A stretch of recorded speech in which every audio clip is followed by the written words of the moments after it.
Sudah kelihatan? Halo? Kelihatan, Bu. Ya, Bu, sudah. Oke, Sudah, Bu. ya. Bab 1 yaitu sistem bab 1 itu sistem file. Sistem file, ya. Pada mata kuliah sistem berkas, itu yang kita pelajari adalah berkas dan akses, yaitu bagaimana sistem penyimpanan, pengelolaan pada penyimpanan sekunder atau penyimpanan eksternal. Jadi yang kita pelajari nanti adalah media penyimpanan eksternalnya, ya bukan primary memory, tapi external memory. Dan itu pun hanya 2 yang dipelajari, yaitu media penyimpanan awal.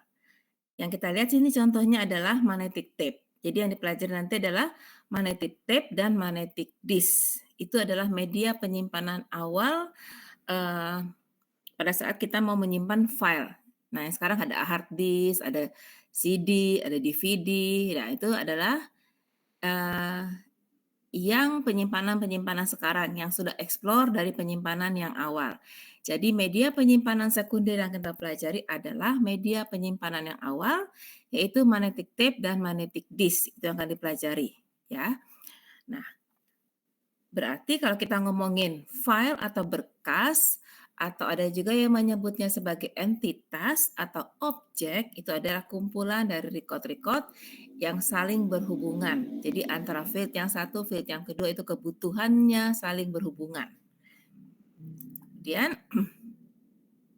media penyimpanan, ada media penyimpanan primary, itu primary memory, dan media penyimpanan sekunder atau secondary memory. Ya, kalau kita lihat dari perbedaannya, pasti primary memory itu pasti kecepatannya lebih tinggi, tapi kapasitasnya lebih kecil. Nah, karena kapasitasnya lebih kecil, kebutuhan data kita banyak, maka dibutuhkan adalah penyimpanan sekunder atau secondary memory. Nah, kalau kita lihat data, kalau kita menyimpan data ke dalam sebuah file, misalkan kita akan menyimpan sebuah file mahasiswa. Berarti data yang kita simpan adalah NPM, nama mahasiswa, kemudian tempat tanggal lahir, nama orang tua, alamat, dan sebagainya. Nah, penyimpanan untuk penamaan pada sebuah file itu tergantung dari klasifikasi atau kelompok data yang disimpan pada file tersebut. Jadi nanti ada klasifikasi file dibagi jadi beberapa file, ada klasifikasinya. Nah, kita menyebutnya, kita bisa menamakan dia file apa, itu dari data yang tersimpan di dalam file tersebut. Ya, jadi ada klasifikasi datanya. Yang pertama adalah kelompok data tetap. Yang termasuk kelompok data tetap adalah data yang tidak pernah berubah. Hampir tidak pernah berubah. Kalaupun berubah dalam jangka waktu yang lama kalau dia berubah. Contohnya file mahasiswa. Nah, file mahasiswa itu isinya adalah kelompok data tetap. NPM tidak akan pernah berubah sampai dia lulus dari perguruan tinggi tersebut, NPM-nya tetap sama. Nama tidak pernah berubah, alamat hampir tidak pernah berubah. Tempat tanggal lahir, nama orang tua itu tidak pernah berubah. Maka data yang seperti itu termasuk kelompok data tetap. Ya, contohnya lagi data mata kuliah, kode mata kuliah, nama mata kuliah itu hampir tidak pernah berubah. Kalaupun berubah dalam jangka waktu yang lama. Jadi data tersebut adalah termasuk ke dalam kelompok data tetap. Yang kedua adalah kelompok data tidak tetap. Nah, kelompok data tidak tetap itu adalah kelompok data yang seringkali mengalami perubahan atau yang rutin mengalami perubahan. Contohnya di sini data rencana studi mahasiswa KRS itu mengalami perubahan setiap 6 bulan sekali. Atau kalau kita punya sebuah toko, data penjualan itu termasuk kelompok data tidak tetap. Karena dia rutin mengalami perubahan pada saat kita menjual barang tersebut, ya. Data pembelian juga termasuk kelompok data tidak tetap. Atau data peminjaman. Nah, itu juga termasuk kelompok data tidak tetap. Artinya pada saat ada yang meminjam buku, maka file tersebut datanya itu berubah ya, rutin mengalami perubahan. Yang ketiga, kelompok data yang bertambah menurut waktu. Kelompok data ini merupakan akumulasi dari kelompok data tetap dan kelompok data tidak tetap. Nah, kalau tadi kita ambil contohnya dari data mahasiswa, kemudian ambil dari KRS, maka yang ketiga inilah data transkrip yang setiap semester dia datanya bertambah dari akumulasi kelompok data tetap dan kelompok data tidak tetap. Nah, kalau tadi kita bicara tentang kita punya toko, ada data yang kelompok data tetapnya kita bicarakan adalah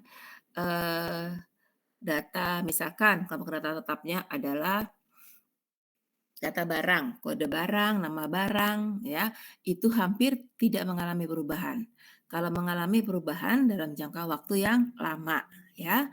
Kemudian kelompok data tidak tetapnya adalah penjualan. Nah, berarti kelompok data yang bertambah menurut waktu akumulasi dari penjualan dan data barang adalah laporan. Laporan report ya, laporan penjualan mingguan, bulanan. Nah, itu termasuk kelompok data yang bertambah menurut waktu. Nah, setelah kita tahu kelompok data ini, ada kelompok data tetap, kelompok data tidak tetap, kelompok data yang bertambah menurut waktu, baru kita bisa masuk ke klasifikasi file.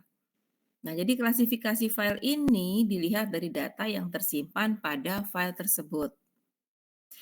Ada 9 klasifikasi file: master file, transaksi file, report file, work file, program file, text file, dump file, library file, dan history file. Sekarang kita mulai dari master file. File bisa dikatakan sebagai master file kalau isinya merupakan kelompok data tetap.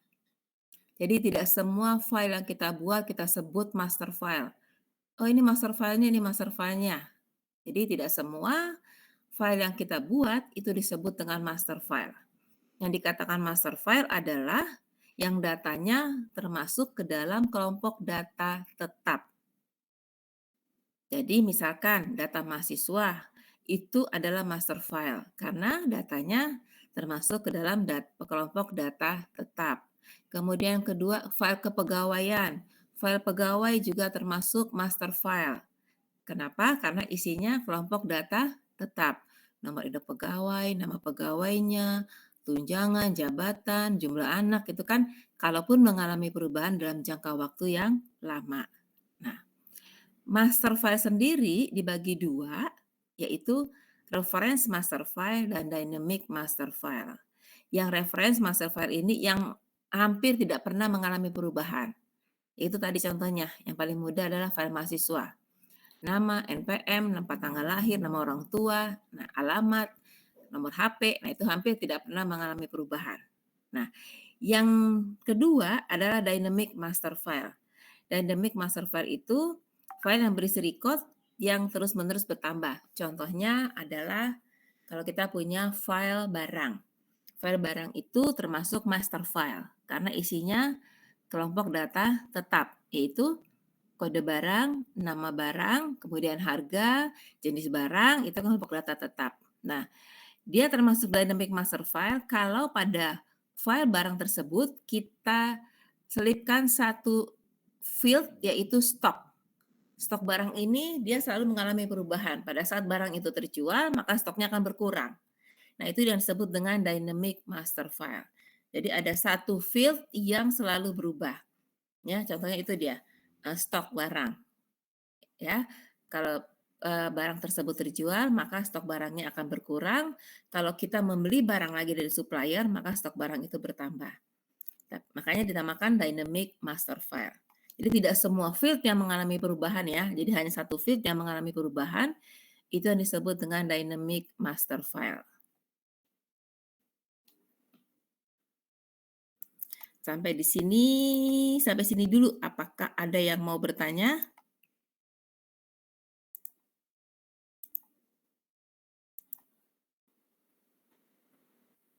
Sampai di sini dulu. Jelas yang saya terangkan? Jelas, Bu. Jelas. Kalau sudah jelas, kita lanjutkan lagi ya.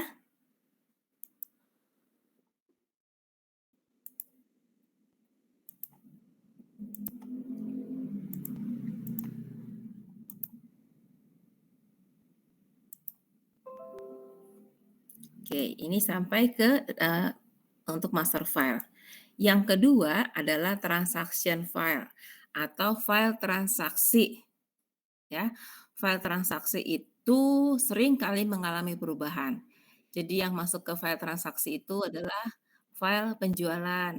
Itu merupakan file transaksi yang terus-menerus mengalami perubahan ya. Atau KRS itu juga termasuk file transaksi karena setiap 6 bulan dia mengalami setiap semester mengalami perubahan. Atau kalau kita punya perpustakaan kecil, kita bikin sistemnya, maka file peminjaman itu termasuk file transaksi karena dia terus-menerus mengalami perubahan. Jadi transaksi file itu adalah file yang sering mengalami perubahan ya, dan biasanya update record itu adanya di file transaksi. Kalau file master file itu jarang kali terupdate karena dia hampir tidak pernah mengalami perubahan. Paling terupdate itu kalau master file itu terupdate kalau kita misalkan file mahasiswa ya. Misalnya ada mahasiswa mengundurkan diri ya, itu baru diupdate ya. Kalau untuk update datanya, update tiap fieldnya itu hampir tidak pernah kalau file master file ya. Kemudian report file adalah file yang dibuat untuk pembuatan laporan. Work file itu adalah file sementara dalam sistem. Ya, file sementara dalam sistem. Ini contohnya kalau kita punya sebuah file ya, kita akan mengurutkan, sort ya, kita sort berdasarkan nomor induk pegawai dari kecil ke besar misalkan. Nah, pada saat dia proses pengurutan datanya dalam sistem itu terbentuklah sebuah file sementara yang fungsinya hanya untuk melewatkan data pada saat proses sorting, pada saat proses sortir ya. Jadi file itu bukan yang kita buat sendiri tapi dia file sementara dalam sistem yang fungsinya hanya untuk melewatkan data pada saat proses sortir. Jadi misalkan data yang kita punya ini tidak terurutkan, kemudian kita ingin mengurutkan, kita indeks berdasarkan nomor induk pegawai. Nah, pada saat dia mau mengurutkan yang mana yang di depan, mana yang di belakang, nah untuk melewatkan datanya itu terjadilah work file, file sementara dalam sistem. Ya, kemudian ada program file, dari namanya kita tahu bahwa pada program file ini berisi program, ya. Contohnya COBOL, Fortran, kemudian C++, ya itu adalah program file dengan extension misalnya pada Pascal, .pas gitu ya, pada C++, CPP, nah itu program file. Jadi yang namanya program file adalah semua yang isinya program untuk menginstruksi untuk memproses data. Ya, data yang ada pada master file, pada transaksi file untuk menghasilkan report file. Kalau text file ini adalah text editor yang sudah ada di dalam sistemnya ya. Dan file ini adalah file yang digunakan untuk tujuan pengamanan atau security. Ya. Kemudian yang ke-8 library file. Yang ke-9 adalah history file. History ini adalah kalau kita mau melihat apa saja sih yang sudah kita buat, kegiatan apa aja sih yang sudah kita buat di sistem kita, itu adanya di history file. Nah, ini adalah contoh klasifikasi file. Ya, ini adalah flowchart ya, flowchart atau flow diagram untuk menentukan klasifikasi file. Jadi misalkan ada contohnya, ini contohnya. Misalkan contohnya ini sort program dari ini ya, sort program. Sort program berarti dia adalah program file gitu ya. Yang gambar ini sort yang kayak tabung itu sort itu adalah gambar dari work file ya, file sementara dalam sistem berarti dia work file. Kemudian ini ada payroll. Payroll itu berarti file gaji. Nah, file pegawai. File pegawai itu berarti kita bayangkan isinya adalah semua yang termasuk kelompok data tetap. Berarti si payroll ini adalah master file. Tuh, ini adalah yang paling terakhir itu lihat dari gambarnya, dia merupakan report, berarti report file. Ini kalau kita mau mengklasifikasikan ke dalam klasifikasi file.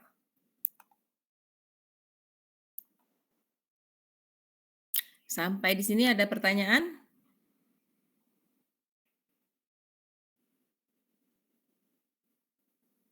Ada yang bertanya? Tidak ada? Belum ada, Bu. Belum ada, ya. Belum, Bu. Oke. Sekarang kita lihat tadi sudah klasifikasi filenya. Sekarang model akses file. Model aksesnya ada 3. Input, output. Yang pertama input, yang kedua output, yang ketiga input, output. Ya. Input adalah kalau kita punya sebuah file yang mau kita proses, berarti kita baca isi dari file tersebut oleh program. Itu dikatakan model aksesnya adalah input file. Ya. Input file itu adalah file yang akan kita baca, yang akan kita proses, yang diproses oleh program. Itu sebagai input file. Nah, hasil dari prosesnya, hasil dari proses program tersebut, itu yang disebut dengan output file. Contohnya yaitu report, ya, output file. Nah, kalau input output file adalah file yang dibaca dan ditulis selama eksekusi program. Nah, contohnya itu work file, file sementara dalam sistem. Dia dibaca, ditulis lagi selama eksekusi program. Itu output file, input output file. Jadi kalau dikatakan model akses file, kalau input file berarti dia file yang akan diproses oleh program, dia dibaca, ya kan? Kemudian outputnya adalah file yang hasil dari program tersebut, yaitu report file itu termasuk ke dalam output file. Kalau input output berarti dia dibaca dan ditulis selama eksekusi program, contohnya master file, kemudian work file, file sementara dalam sistem. Nah, ini ya kalau kita lihat dari model aksesnya. Nah, kayak ini, time card ini dia diproses oleh program sort. Maka time card itu adalah input file. Nah, hasil dari prosesnya adalah sorted time cards. Berarti sorted time cards ini adalah output file. Mengerti?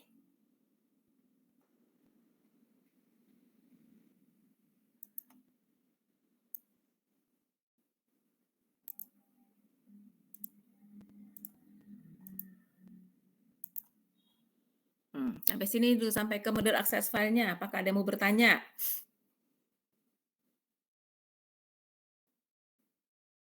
Jangan lupa ya, absennya daftar hadirnya diisi. Coba ya, apa saya salah ya? 2IA09 kok yang isi daftar hadir untuk minggu pertama kok cuma 2 orang ya? 2IA09, hanya 2 orang.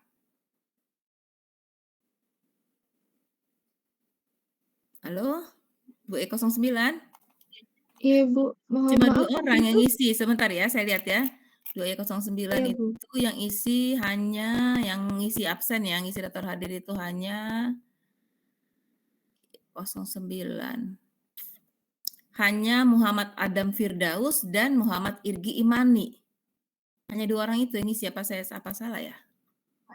Maaf, Bu, waktu minggu lalu itu absennya ya nggak bisa, Bu. Oh, cuma 2 orang itu Di yang masuk private, itu?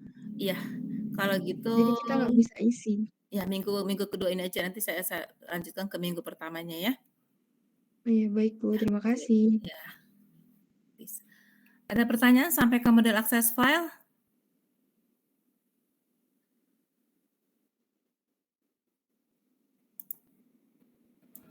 Tidak ada? Lanjut, Bu. Masih Aman berarti ya? Lanjut, oke. Lanjut.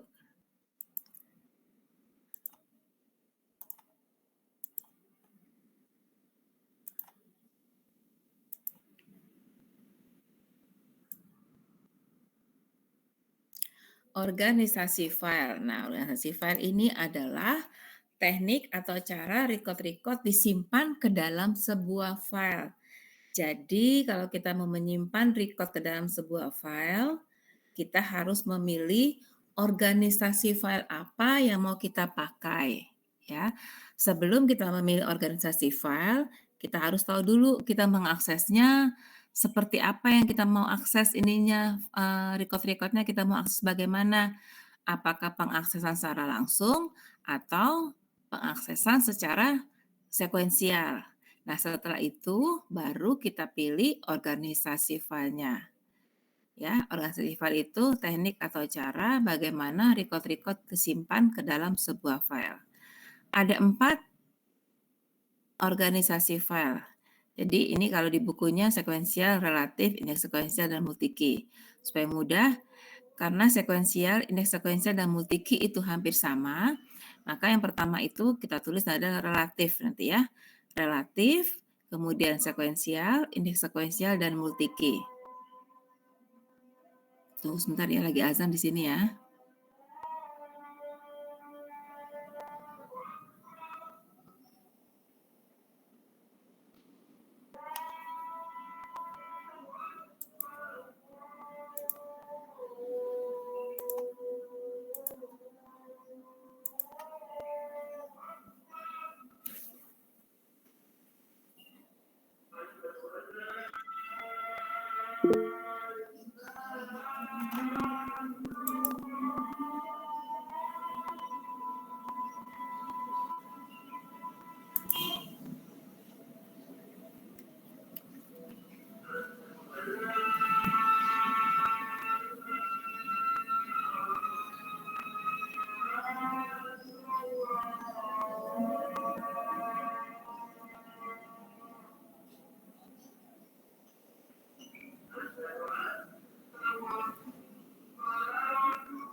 Ya, saya lanjutkan lagi ya. Oke.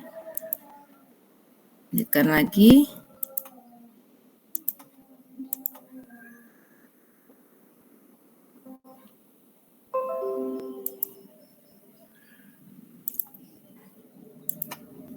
Ya, tadi ada 4 model akses file ya. 4 organisasi file yaitu sekuensial, relatif, indeks sekuensial, dan multi-key.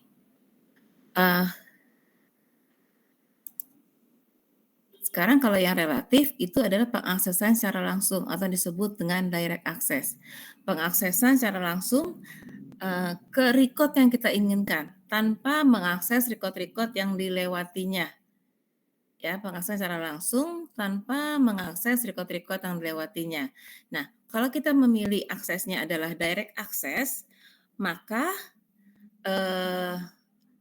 organisasi filenya adalah kita pilih yang relatif, yang nomor 2. Kalau kita milih organisasi file relatif, maka untuk aksesnya, model aksesnya yaitu direct access, pengaksesan secara langsung ke record yang kita inginkan tanpa mengakses record-record yang dilewatinya. Itu ya. Kemudian yang kedua, sequential access. Sequential access adalah pengaksesan dengan mengakses record-record yang dilewatinya. Misalkan kita mau mengakses, kita punya record 20. Kita mau mengakses record yang ke-8. Nah, maka pengaksesannya dimulai dari record pertama, kedua, ketiga, keempat, sampai record yang ke-8. Itulah sequential access. Nah, kalau pada direct access, maka secondary memorinya yang dipakai adalah magnetic disk. Kalau pada sequential access, secondary memorinya adalah magnetic tape. Ya. Jadi ketika kita memilih organisasi file, apakah kita pilih relatif, sekuensial, atau indeks sekuensial, yang kita lihat adalah media penyimpanan apa yang mau kita pakai, ya. Kemudian model akses apa yang mau kita pakai. Baru kita pilih organisasi filenya, apakah relatif, sekuensial, indeks sekuensial, atau multi-key. Nah, sekarang kalau kita menggunakan aksesnya secara direct access, penggunaannya kalau kita memilih pengaksesannya secara langsung atau direct access, maka model penggunaan untuk aksesnya, untuk akses bukannya record yang per record, tapi akses untuk seluruh satu file. Kalau record per record tadi adalah yang secara langsung dan sekuensial, direct dan sekuensial. Nah, sekarang kalau kita mau memproses sebuah file secara keseluruhan, itu ada 2 macam, yaitu batch processing dan interactive processing. Kalau kita memilihnya aksesnya adalah direct access atau secara langsung, record per record, kemudian kita memilih organisasinya berarti relatif, maka kalau kita memproses satu file sekaligus yaitu interaktif untuk prosesnya. Karena dia langsung ke record yang kita inginkan. Sedangkan kalau kita pemilihannya secara sequential access, maka model penggunaannya atau model akses secara keseluruhannya adalah batch processing. Batch processing ini pemrosesan secara grup atau kelompok. Ya, karena dia tidak langsung ke record yang diinginkan. Makanya adalah batch processing akan lebih cepat dan lebih memudahkan untuk proses kalau kita menggunakan sequential access, yaitu batch processing. Pemrosesan dilakukan secara grup atau kelompok. Ini model penggunaannya. Dilihat dari model aksesnya. Kalau aksesnya direct berarti model penggunaannya adalah kita pilih yang interaktif. Kalau kita pilih aksesnya secara sekuensial, maka penggunaan untuk pemrosesannya adalah batch processing. Pemrosesan secara kelompok atau grup. Nah, sekarang operasi file. Operasi pada file. Jadi file itu bisa apa aja sih gitu kan. Berarti sebelum ada file kita buat dulu. Ya, kita create dulu itunya filenya. Kita create dulu. Berarti kalau kita create, yang paling mudah adalah kalau kita buat sebuah database ya. Sebuah database berarti kalau kita membentuk sebuah tabel atau file atau berkas atau entitas, berarti kita harus lebih dahulu adalah kita buat apanya dulu? Pertama kalau kita punya database, kalau kita mau create sebuah file, struktur filenya dulu ya. Struktur filenya dulu, field apa yang kita butuhkan, panjangnya berapa ya. Kemudian setelah itu panjang fieldnya berapa, ini termasuk ke klasifikasi datanya apa. Apakah dia integer apakah dia karakter gitu kan. Nah, itu kita buat dulu struktur filenya dengan benar. Yang pertama. Kemudian setelah buat struktur file, baru kita cara bagaimana kita merekam record-recordnya. Apakah itu yang termasuk organisasi file ya. Biasanya kalau sekarang ini karena datanya banyak banget, bisa kita punya sebuah file dengan data yang banyak, biasanya kita menggunakan organisasi filenya adalah yang indeks sekuensial. Atau lebih memudahkan lagi, kita menggunakan organisasi filenya adalah yang multi key ya. Nah, file itu setelah dibuat, setelah kita simpan menjadi sebuah file data-datanya. Nah, data-data yang ada di file tersebut bisa kita update, kita perbaiki ya. Kita edit ya, kita update, kita edit. Bisa penambahan data, penghapusan data, kemudian perubahan data. Nah, data-data yang di file itu bisa kita akses ya untuk mendapatkan informasi. Misalkan kita butuh informasi dengan volume data rendah, ya itu namanya inquiry. Atau informasi report generation itu informasi kita pengaksesan data secara keseluruhan, ya. Kemudian pemanggilan data atau pengaksesan data untuk sebuah informasi, misalkan secara komprehensif tanpa seleksi. Display all, berarti semua yang ada di data kita tampak ya, terlihat. Atau list nama, alamat. Berarti yang kita ambil hanya nama, alamat. Atau list NPM, nama. Nah, hanya keluar NPM dan nama ya. Atau selektifnya. Kalau selektif berarti ada kondisinya, Misalkan list gaji sama dengan 100.000 atau list for tanggal lahir gitu kan, bisa ya. Itu artinya ada seleksi ya. Itu untuk file. Yang keempat adalah maintenance. Berarti file itu bisa kita maintenance. Yang kita maintenance apa aja? Bisa maintenance strukturnya, artinya struktur filenya kita rubah. Misalkan tadi nama panjang fieldnya 30 menjadi 40 ya. Atau misalkan NPM kita rubah menjadi NIM. Nah, itu perubahan dari struktur file. Atau organisasinya kita rubah, reorganization, organisasi kita rubah. Misalkan dari organisasi sekuensial menjadi indeks sekuensial. Atau dari organisasi indeks sekuensial menjadi organisasi multi key. Itu untuk operasi filenya. Sampai di sini, apakah ada pertanyaan atau yang kurang jelas? Jelas, Bu. Jelas semua? Jelas, Bu. Mengerti semua?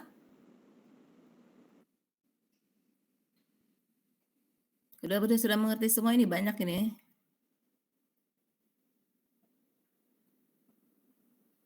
Sudah mengerti?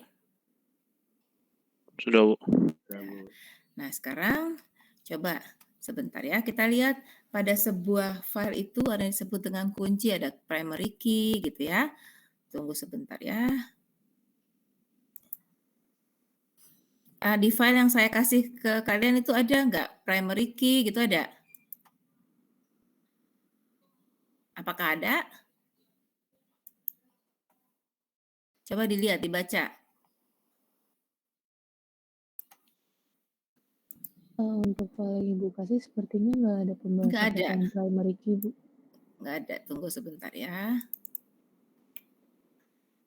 Nanti saya kasih, tunggu ya. Ibu maaf, Bu. Ya. Untuk daftar hadirnya belum bisa diisi, Bu. Kelas berapa kamu? 2IA07, Bu.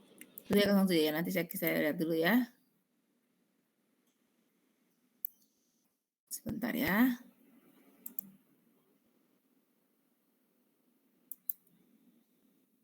Oke, sekarang saya mau lihat sebentar.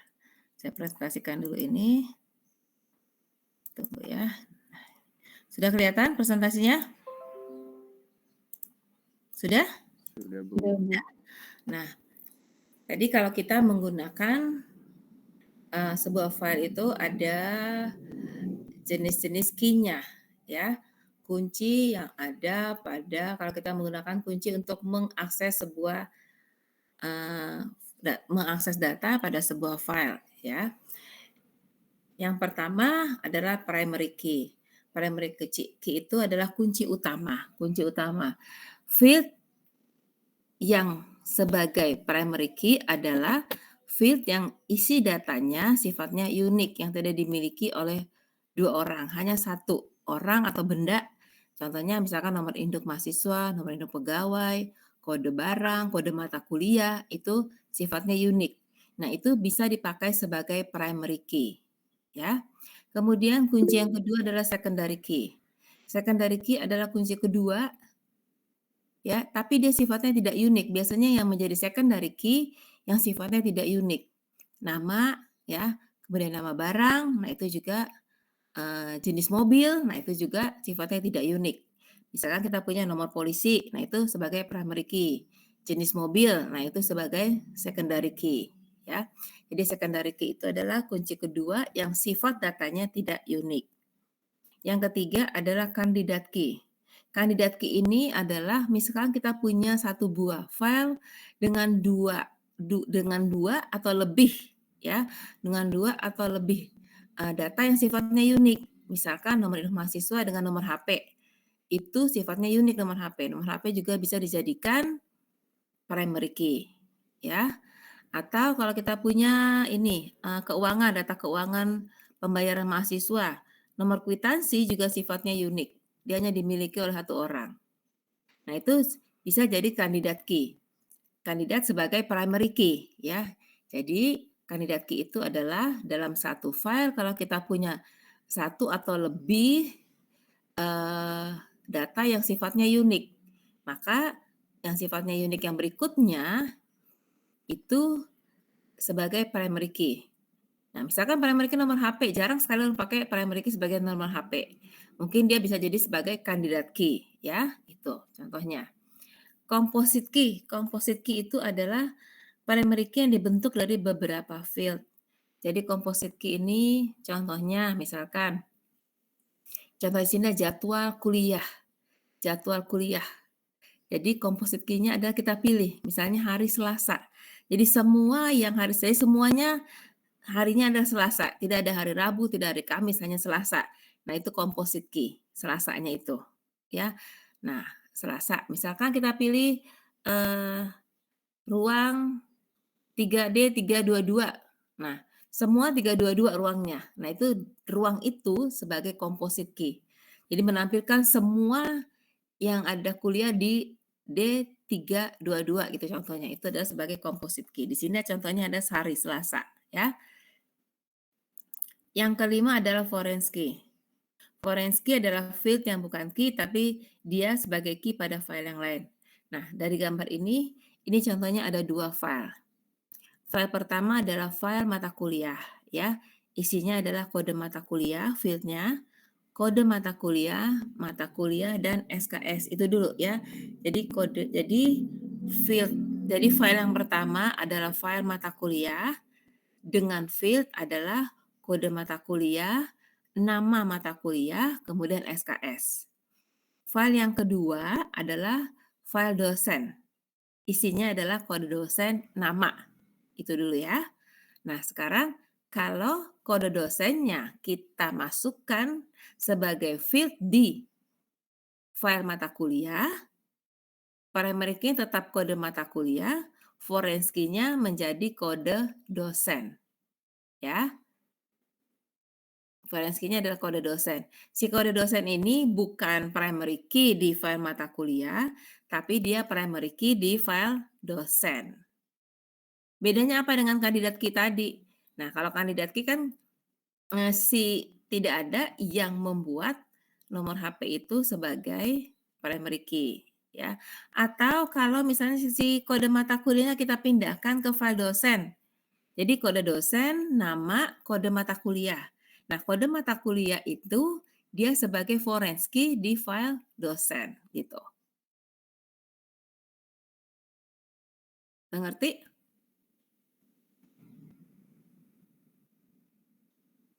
Jadi, misalkan ada 2 seperti ini, kode mata kuliah, kode dosen. Ada 2 primary key yang menjadi primary key. Nah, berarti yang satunya itu adalah foreign key. Nah, si foreign key ini merupakan primary key di file yang lainnya. Gitu. Coba apakah mengerti? Untuk kunci, untuk key-nya?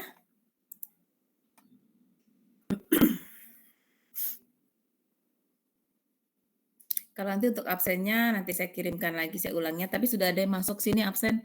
Untuk yang 2IA09 sudah ada 1 orang yang masuk di sini di absennya. Bisa?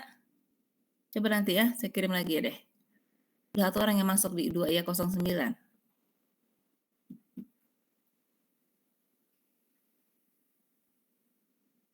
Sampai sini, apakah ada pertanyaan yang kurang jelas?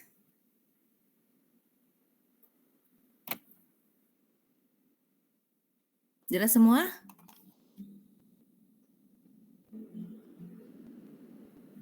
Jelas? Jelas. Oke. Nggak ada pertanyaan? Oke. Nggak ada pertanyaan sampai di sini? Belum, Bu. Belum. Berarti hari ini bab 1 selesai ya. Untuk sistem file selesai bab 1. Untuk hari ini bab 1 sudah selesai. Nah, minggu depan kita luring ya. Luring berarti kita masuk ke bab berikutnya. Oke, bisa semua mengerti? Iya, Bu. Mengerti. Kalau sudah tidak ada pertanyaan, sudah mengerti semua, berarti bab 1 selesai. Kuliah hari ini sampai sekian dulu. Terima kasih. Sehat-sehat semua ya. Ya, Bu.